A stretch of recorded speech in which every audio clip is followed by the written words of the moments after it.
So, I was talking to my brother-in-law yesterday about life, basically. And today's my last day off. I'm about to embark on a 6-month journey of working 7 days a week. I know that sounds crazy, but I've been praying to God for 3 months that something would change. But I believe this is what He wants me to do because I've had some good friends help me along the way out in some tough situations with money and stuff like that. But to be able to pay people back and keep living a life to God, being responsible with my money and stuff. It's hard to be responsible when you don't make enough. And my wife got sick again. She's going to be going through some stuff, tests and stuff like that. So she's going to miss more time. So in the last 3 weeks, between time out of work, being with her, and then I got sick last week. I got the flu, unbelievable. But we lost over $2,000 in the last 3 weeks, and we were already treading water. So I was like, okay, this is it. I have to change something. So the good news is, I got a butcher position at Hannaford's, and they pay time and a half on Sunday, so that's pretty good. That's going to add an extra $250 a week into my pay. I make pretty good money at my job, but they won't allow me any overtime. It's not in the budget. They can't pay overtime. So I begged my boss to give me 5 hours overtime. She wouldn't do it. So I had to go out and get a second job. Now, of course, I don't want to work 7 days a week. The good news is I have my Friday night church, and I'm always in my Bible studying for that. And I made a promise to God that I'd start spending more time in the Word since I'm going to be working 7 days a week, and I'm going to miss fellowship time at my Sunday church. I talked to my pastor, my Sunday church pastor, Pastor Craig.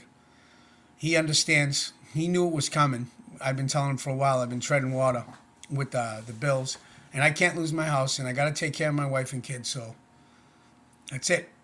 7 days a week coming up. And then yesterday, my son Johnny, God love him. He's so mad that I took a second job. He wants to give me more money, but he can't give me enough. I gotta make it. But I appreciate the love. I shared earlier the motivational speech of Rocky, and it's such the truth, right? My kid gets bummed out because he's like, "You look how hard you work for what?" And I'm like, so I like what Rocky says to his son. It's not about. He goes, life is tough, right?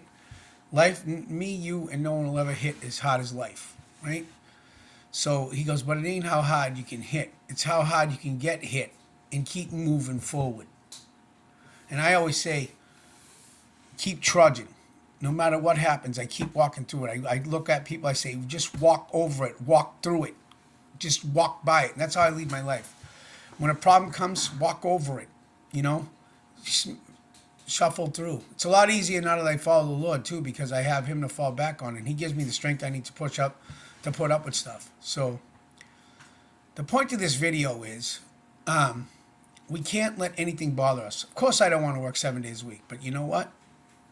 I don't care how hard I get hit. I'm going to keep moving forward. I'm going to take care of my family, and I worry about my walk with the Lord. Am I going to be able to spend enough time with Him, working 7 days a week? Yeah, I'm going to make the time, I spend 45 minutes to an hour in His Word every single morning. I'm just going to make sure I come home at night and spend a little more time.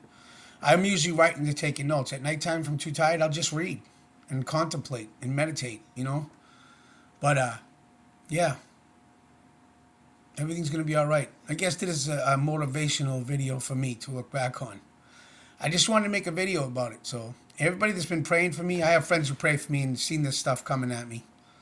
And so just keep praying for me that I can stay strong so I can keep working. I got to do this for at least 6 months.